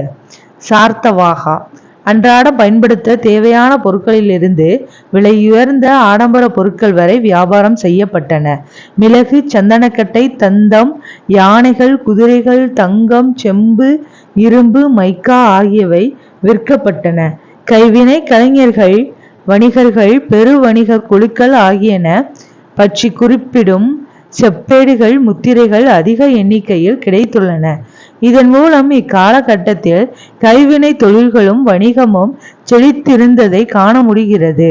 வணிக குழுக்களில் கைவினை கலைஞர்கள், வணிகர்கள் இருந்தது பற்றிய குறிப்புகள் அதிக எண்ணிக்கையில் கிடைத்துள்ளன. பொருட்களின் உற்பத்தி அதிகரிப்பு, வணிக விரிவாக்கம் ஆகியவற்றில் வணிக குழுக்களின் பங்கு குறிப்பிடத்தக்க அளவில் இருந்துள்ளது. தமது அமைப்புகளின் உள் நிர்வாகங்களை பொறுத்தவரை இவை ஏறத்தாழ தன்னாட்சி அதிகாரம் பெற்றவைகளாக இருந்துள்ளன. இவர்களது சட்ட திட்டங்களை அரசும் மதித்தது. தனிப்பட்ட வணிக குழுக்கள் அனைத்தையும் உறுப்பினர்களாக கொண்ட ஒரு குழுமத்தினால் இந்த சட்ட திட்டங்கள் உருவாக்கப்பட்டன என்பது குறிப்பிடத்தக்கதாகும். நாரத ஸ்மிருதி, பிரகஸ்பதி ஸ்மிருதி ஆகியன வணிக குழுக்களின் அமைப்பு. ஸோ வணிக குழுக்களுக்கும் ஒரு அமைப்பு வச்சிருக்காங்களாம். நாரத ஸ்மிருதி, பிரகஸ்பதி ஸ்மிருதி அமைப்பு செயல்பாடு குறித்து விவரிக்கின்றன. ஒரு குழுவில் குழும தலைவர், 2 அல்லது 5 நிர்வாக அதிகாரிகள் இருந்ததாக இவை குறிப்பிடுகின்றன. ஸோ ஒரு குழு தலைவர், அவங்களுக்கு கீழே 2, 3 அல்லது 5 நிர்வாக அதிகாரிகள் இருந்ததாக குறிப்பிடுகின்றன. குழு சட்டங்கள் எழுத்துப்பூர்வமாக ஆவணங்களில் எழுதப்பட்டிருக்க வேண்டும். ஸோ ரிட்டன் ஸ்டேட்மெண்டா இருக்கணுமா டாக்குமெண்ட்ல, எழுத்துப்பூர்வமாக ஆவணங்களில் எழுதப்பட்டிருக்க வேண்டும். தமது குழு உறுப்பினர்களின் தகராறுகளின் மீது தீர்ப்பு வழங்கியது குறித்து பிரகஸ்பதி ஸ்மிருதி கூறுகிறது. குழுவின் தீர்ப்பு எப்படி இருந்தாலும் அரசு ஒப்புதல் அளித்தே தீர வேண்டும். வணிக குழுக்களில் கைவினைஞர்களுக்கான குழுக்கள், வங்கியாளர்களுக்கான குழுக்கள், வணிகர்களுக்கான குழுக்கள் என பலவித குழுக்களை உறுப்பினர்களாக கொண்ட குழும அமைப்புகள் இயங்கியதாக குறிப்புகள் உள்ளன. பயணிகளின் நலன்களுக்காக நிழற்குடை, விடுதிகள், சத்திரங்கள், கோவில்கள், தோட்டங்கள், மண்டபங்கள் ஏற்படுத்தி தரும் கொடை நடவடிக்கைகளும் வணிக குழுமங்களும் ஈடுபட்டு வந்ததாகவும் குறிப்புகள் காணப்படுகின்றன. மாவட்ட அளவிலான நிர்வாக அமைப்புகளில் வணிக குழுக்களின் தலைவர்கள் முக்கிய பங்காற்றி வந்ததாக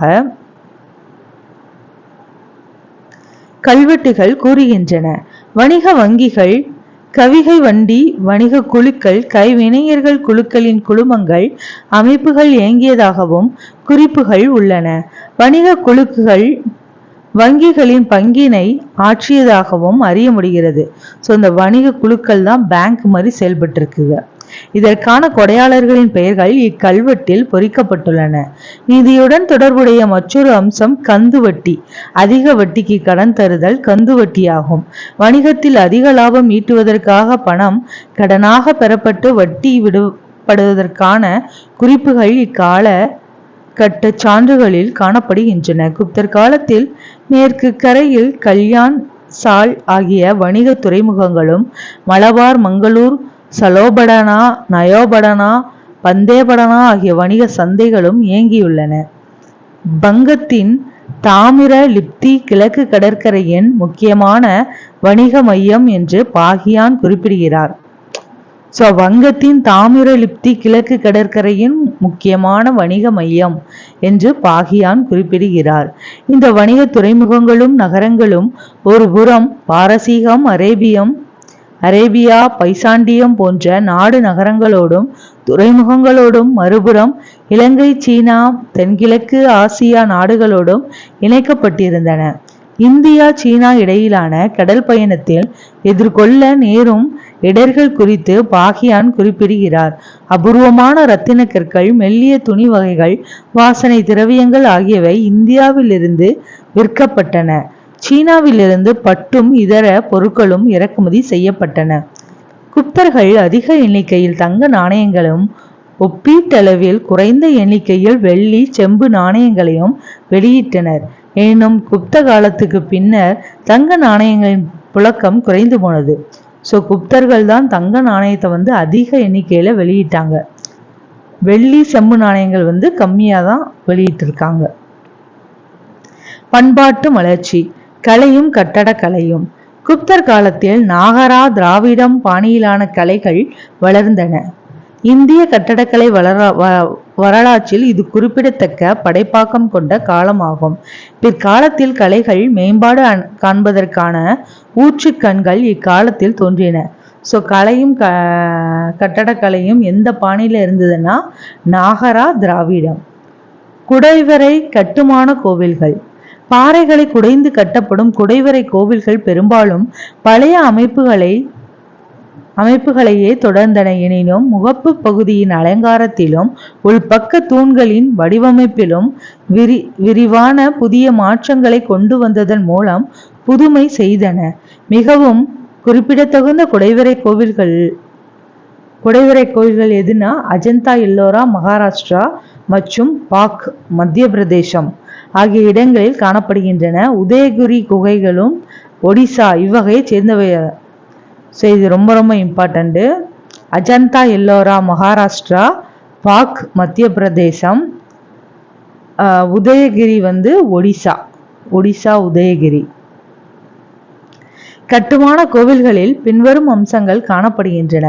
தட்டையான கூரை கொண்ட சதுர கோவில்கள், விமானத்துடன் 2வது மாடி கூடிய தட்டையான கூரை கொண்ட சதுர கோவில்கள், வளைகோட்டு கோபுரம், சிகரம் கொண்ட கோவில்கள், செவ்வக கோவில்கள், வட்ட வடிவ கோவில்கள் தான் அஜந்தா குடைவரை குகை கோயில். 2வது குழுவைச் சேர்ந்த கோவில்கள் திராவிட முறையின் பல கூறுகளை கொண்டவையாக உள்ளன. கருவறைக்கு மேலே சிகரம் அமைக்கும் புதுமை 3வது பாணியின் சிறப்பாகும். அது நாகரா பாணியின் முக்கிய அம்சமாகும். ஸ்தூபிகள். இவை ஏராளமான எண்ணிக்கையில் கட்டப்பட்டன. மிகச்சிறந்த ஸ்தூபிகள் சமத் உத்தரப்பிரதேசம், ரத்னகிரி ஒடிசா, மிர்பூர்கான் சிந்து ஆகிய இடங்களில் காணப்படுகின்றன. ஸ்தூபிலாம் இருக்கு. சமத் உத்தரப்பிரதேசம், ரத்னகிரி ஒடிசா, மிர்புர்கான் சிந்து. சிற்பங்கள், கல் சிற்பங்கள். கல் சிற்பக்கலை சிறந்த சான்று சாரநாத்தில் காணப்படும் நிற்கும் நிலையிலுள்ள புத்தர் சிலை. புராண சிற்பங்களில் மிக அழகானது உதயகிரி குகையின் நுழைவு வாயில் இருக்கும் வராகா அவதார சிலை. ஸோ கல் சிற்பம் எங்கெல்லாம் இருக்குன்னா சாரநாத்தில் இருக்கிற புத்தர் சிலை, உதயகிரி கோயிலில் இருக்கிற வராகா அவதார சிலை. உலோக சிற்பங்கள். பெரிய அளவில் உலோக சிற்பங்களை வார்க்கும் கலையை குப்தர் காலத்து கைவினை கலைஞர்கள் மிகவும் கலை நுணுக்கத்தோடு செய்தார்கள். பீகாரின் நாலந்தாவில் உள்ள புத்தரின் 18 அடி செப்பு சிலை, சுல்தான்களின் உள்ள 7.5 அடி புத்தர் சிலை ஆகிய இரண்டும் குப்தர் காலத்து உலோக சிற்பங்களுக்கு மிகச்சிறந்த எடுத்துக்காட்டுகளாகும். ஸோ உலோகத்தாலான செம்பு சிலை நாலந்தால உள்ள பீகாரின் நாலந்தாவில் உள்ள புத்தரோட 18 அடி செம்பு சிலை. 18 அடி செம்பு சிலை எங்க இருக்கு? பீகார்ல உள்ள நாலந்தால இருக்கு. சுல்தான்களில் உள்ள சுல்தான் கஞ்சில் 7.5 அடி புத்தர் சிலை. ஓவியங்கள். பொதுவாகவே குப்தர் காலத்தில் சிற்பக்கலையை விட ஓவியக்கலையில் பலரும் ஈடுபாடும் பேரும் புகழும் பெற்றது தெரிகிறது. குப்தரின் சுவரோவியங்கள் அஜந்தா, பாதாமி ஆகிய இடங்களில் காணப்படுகின்றன. நுட்பம் என்ற அளவில் இந்த ஓவியங்கள் வரையப்பட்ட பரப்புகள் மிக எளிய முறையில் தயார் செய்யப்பட்டன. அஜந்தாவின் சுவர் ஓவியங்கள் ஃப்ரெஸ்கா எனப்படும் சுவரோவிய வகையை சேர்ந்தவை அல்ல. ஏனெனில் ஃப்ரெஸ்கா ஓவியங்கள் சுவரின் பூச்சு ஈரமாக இருக்கும் போதே வரையப்படுபவை. ஆனால் அஜந்தாவின் சுவரோவியங்கள் பூச்சு காய்ந்த பின் வரையப்பட்டவை. அஜந்தா மற்றும் பாக்கில் காணப்படும் ஓவியங்கள் மத்திய தேச ஓவிய பள்ளி முறையின் தலை சிறந்த ஓவியங்களாகும். ஸோ இந்த ஓவியங்கள் ஃப்ரெஸ்கா ஓவியங்கள் கிடையாதான். ஏன்னா ஃப்ரெஸ்கா ஓவியம்னா பூச்சி அடிச்சதுக்கு அப்புறம் ஈரமா இருக்கும் போதே வரையணுமா. ஆனா இந்த ஓவியங்கள் அப்படி வரையலையாம். அந்த வரைகிறதுக்கு பூச்சி அடிச்சதுக்கு அப்புறமா அது காஞ்சதுக்கு அப்புறமா தான் வரைஞ்சாங்களாம். சுடுமண் சிற்பங்களும் மட்பாண்ட கலையும். களிமண்ணால் செய்த சிறு உருவங்கள் மதம் சாராத நோக்கங்களுக்காக பயன்பட்டன. விஷ்ணு, கார்த்திகேயர், துர்க்கை, நாகர் மற்றும் பல ஆண் பெண் கடவுளர்களின் சிறு களிமண் உருவங்கள் நமக்கு கிடைத்துள்ளன.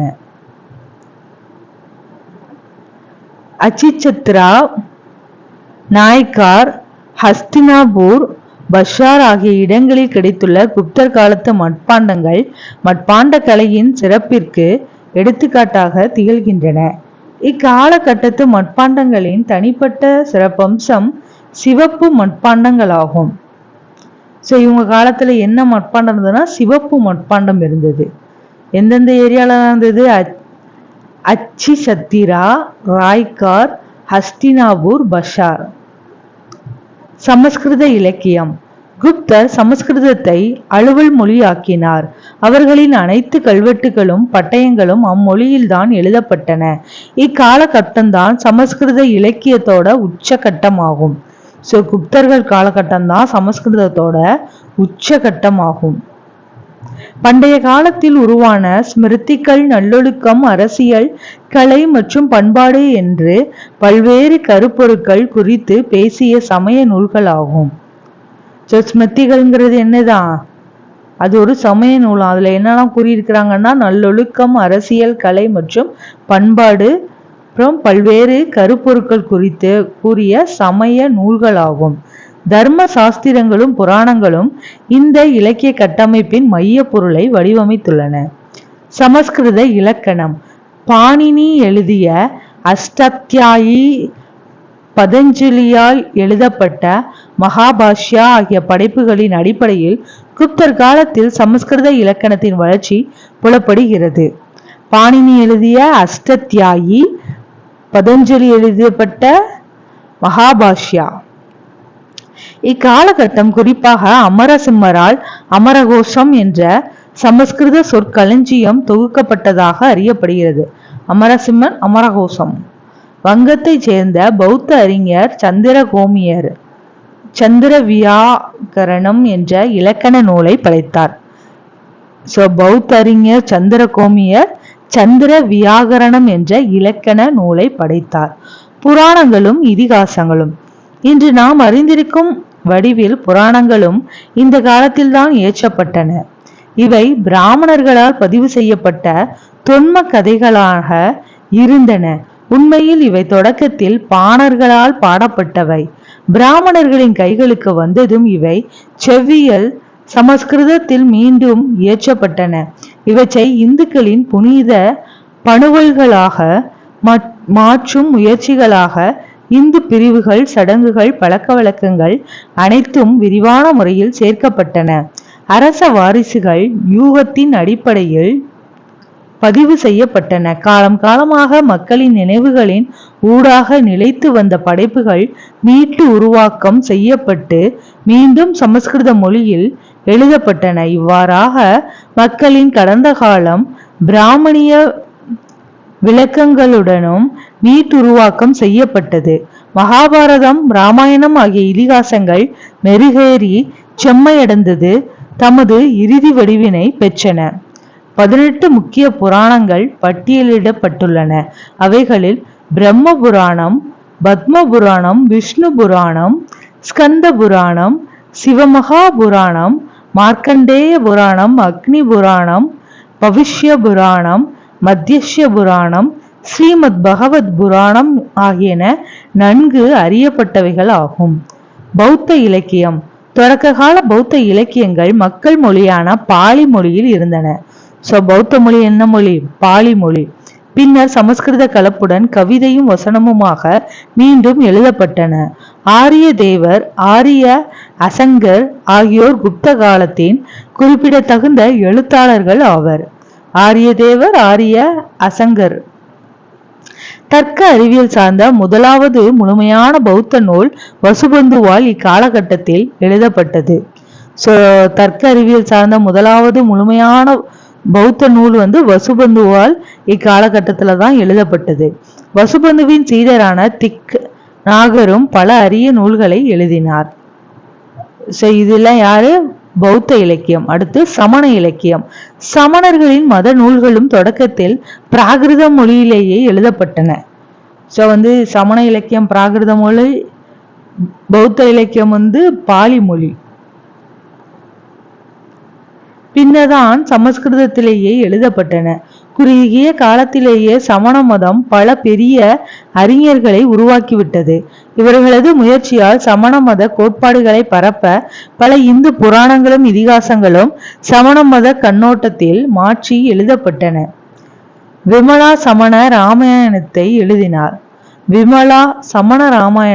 எழுதினார். சித்தசேனா திவாகரா சமணர்களுக்கிடையே தர்க்க சாஸ்திரத்திற்கு அடித்தளமிட்டார். சித்தசேனா திவாகரா சமணர்களுக்கிடையே தர்க்க சாஸ்திரத்துக்கு அடித்தளமிட்டார். சமயம் சாரா இலக்கியம். சமுத்திரகுப்தர் கவிராஜா என்று புகழ் பெற்றவர் ஆவர். காளிதாசர், அமரசிம்மர், விசாகதத்தர், தன்வந்திரி போன்ற நவரத்தினங்கள் அவரது அவையை அலங்கரித்ததாக பரவலாக நம்பப்படுகிறது. காளிதாசர் இயற்கையை அழகை எழுதிய கவிஞர். சாகுந்தலம், மாளவிகாக்னிமித்திரம், விக்ரமோர்வசியம் ஆகியவை இவரது புகழ்பெற்ற நாடகங்கள். காளிதாசர் இயற்கை அழகை எழுதிய கவிஞர். சாகுந்தலம், மாளவிகாக்னிமித்திரம், விக்ரமோர்வசியம் ஆகியவை இவரது புகழ்பெற்ற நாடகங்கள்.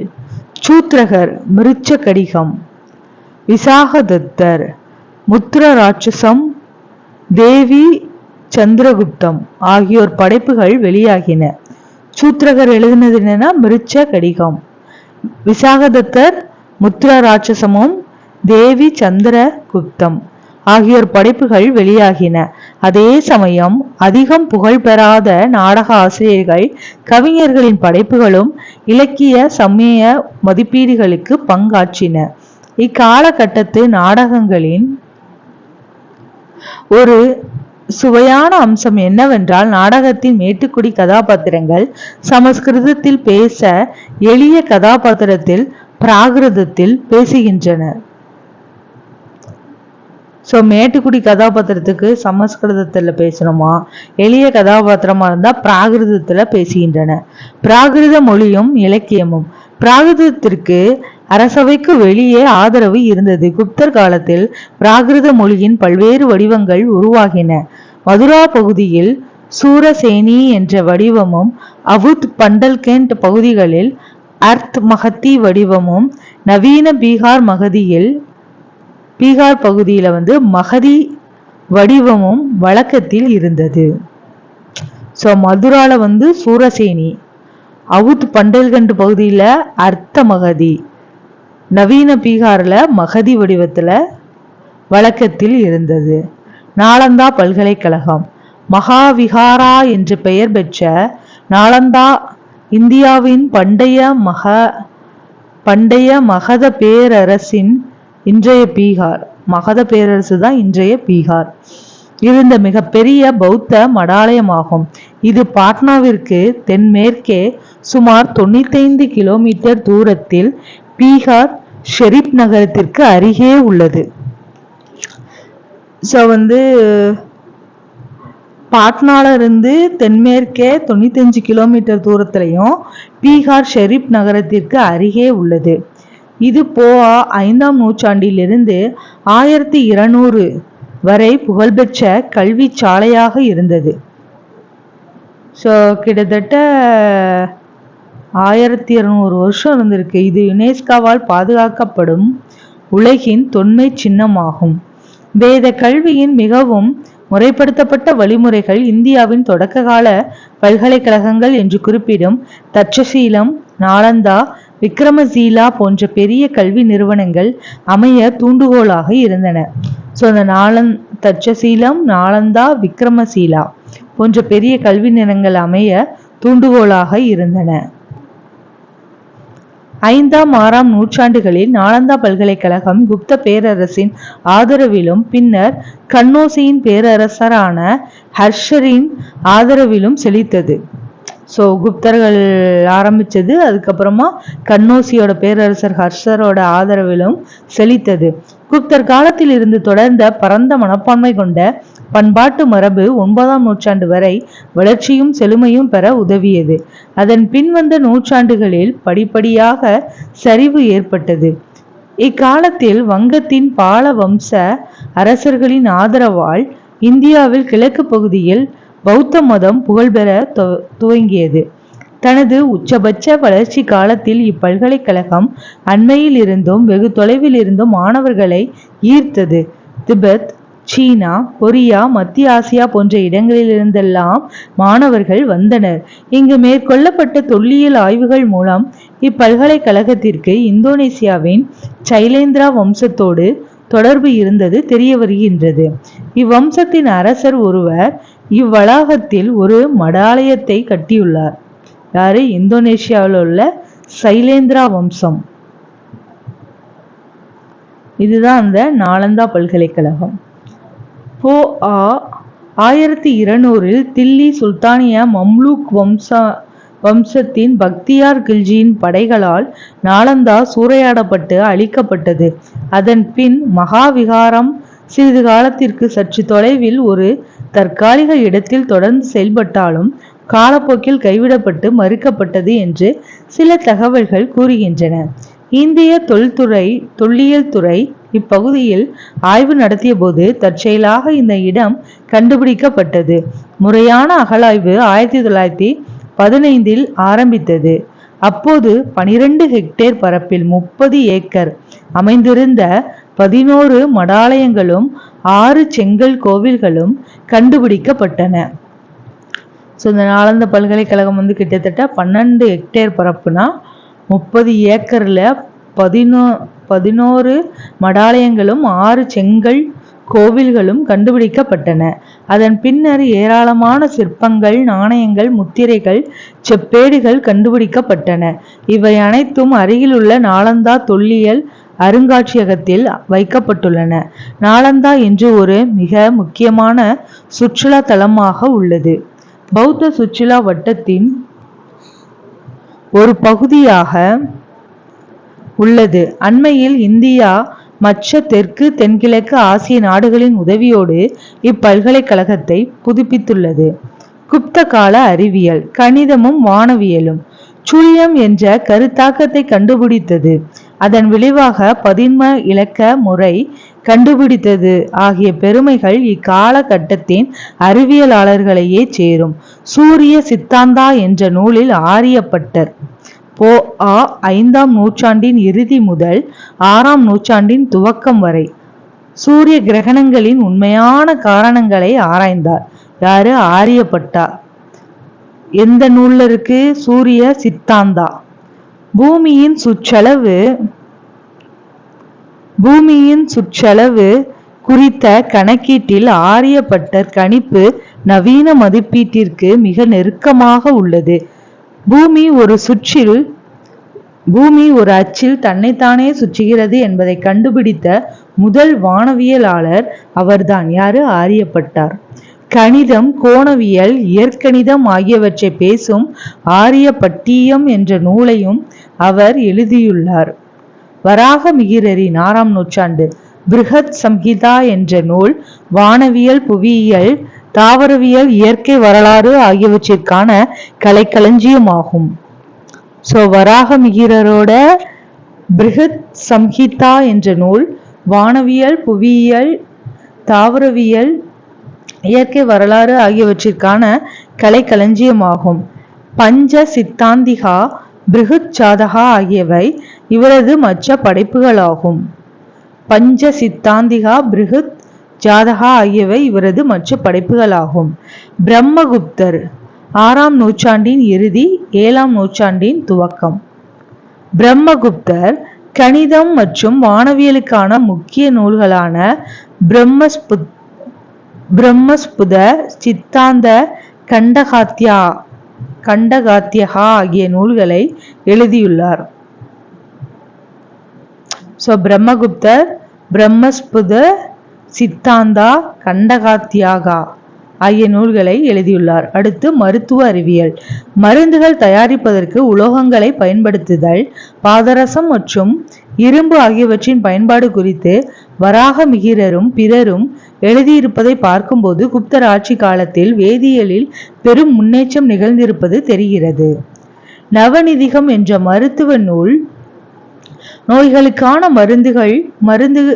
மருந்துகள் தயாரிக்கும் முறை ஆகியவற்றை கூறுகிறது. எது? நவநிதகம்.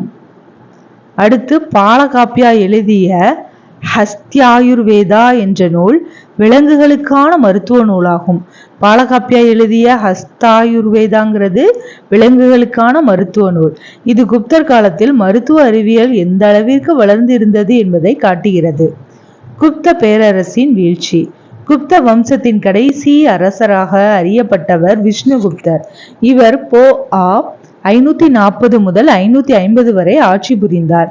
உள்நாட்டு பூசல்களும் அரச குடும்பத்தில் கருத்து வேறுபாடுகளும் அதன் வீழ்ச்சிக்கு காரணமாயின. புத்தகுப்தர் என்ற குப்த அரசர் ஆட்சி காலத்தில் மேற்கு தக்காணத்தின் வாகடக அரசரான நரேந்திர சேனா மால்வா மேகலா மற்றும் கோசலா மீது படையெடுத்தார். பின்னர் மற்றொரு வாகடக அரசரான ஹரிசேனர் மாலவத்தையும் குஜராத்தையும் குப்தர்களிடமிருந்து கைப்பற்றினர். 2ஆம் சந்திரகுப்தரின் பேரனான ஸ்கந்தகுப்தரின் ஆட்சியின் போது ஹூணர்கள் வடமேற்கின் இந்தியாவின் மீது படையெடுத்தார்கள். ஸ்கந்தகுப்தர் ஹூணர்களை விரட்டுவதில் வெற்றி பெற்றாலும் அதன் விளைவுகள் பேரரசின் நிதி நிலையை நலிவுறச் செய்தது. 6ஆம் நூற்றாண்டில் ஹூணர்கள் மாலவம், குஜராத், பஞ்சாப், காந்தாரா ஆகியவற்றை கைப்பற்றினர். ஹூணர் படையெடுப்பால் நாட்டின் மீது குப்தர்களின் பிடி தளர்ந்தது. மாலவத்தின் யசோதர்மன், உத்தரப்பிரதேசத்தின் முகாரிகள், சௌராஷ்டிரத்தின்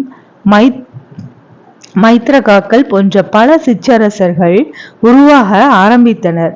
குப்த பேரரசு பெருமளவு சுருங்கி மகதத்தில் மட்டும்தான் இருந்தது. பிற்காலத்திய குப்த அரசர்கள் பௌத்தத்தை கடைபிடித்ததும் இவர்கள் பேரரசை விரிவுபடுத்துவதிலோ இராணுவ படையெடுப்புகளிலோ கவனம் செலுத்தாததும் பேரரசை பலவீனப்படுத்தியது.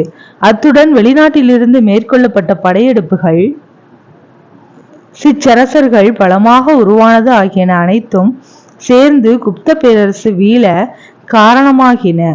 6ஆம் நூற்றாண்டின் தொடக்கத்தில் பேரரசு சிதைந்து பிராந்திய தலைவர்களால் ஆளப்பட்ட சிறு சிறு பகுதிகளானது.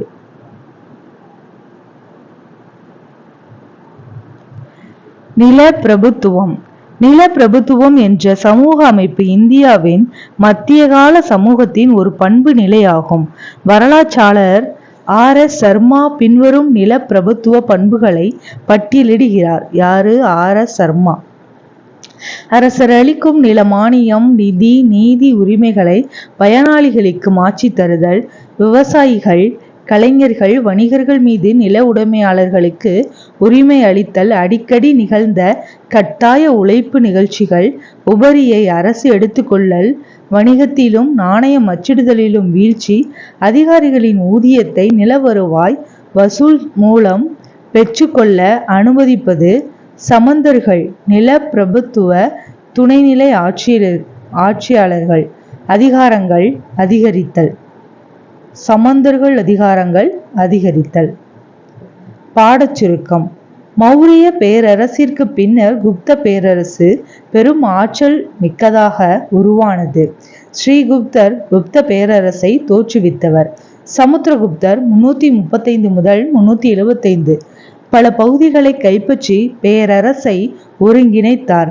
2ஆம் சந்திரகுப்தர் தனது படையெடுப்புகள் மூலமும் திருமண உறவுகள் மூலமும் பேரரசை மேலும் விரிவாக்கினார். குமாரகுப்தர் நாலந்தா பல்கலைக்கழகத்தை தோற்றுவித்தார். ஸ்கந்தகுப்தர் ஹூணர்களை விரட்டியடித்தார். ஆனால் இப்போரின் காரணத்தால் அவரது அரசுக்கு கடும் நிதி நெருக்கடி ஏற்பட்டது. குப்த அரசர்கள் தாம் தெய்வாம்சம் படைத்தவர்கள் என்று கூறி கொண்டனர்.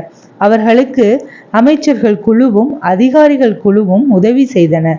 குப்த அரசர்கள் கலை, இலக்கியம், அறிவியல் ஆகியவற்றை ஆதரித்தனர். அவர்களது அவையை காளிதாசர், அரிசேனர், அமரசிம்மர், தன்வந்திரி, வராகமிகிரர் போன்றோர் அலங்கரித்தனர். ஹூணர்களின் படையெடுப்பால் கருவூலம் காலியானது, பிற்கால குப்த அரசர்கள் வலிமை குன்றியது ஆகியன குப்த பேரரசின் வீழ்ச்சிக்கு காரணங்களாயின. நன்றி.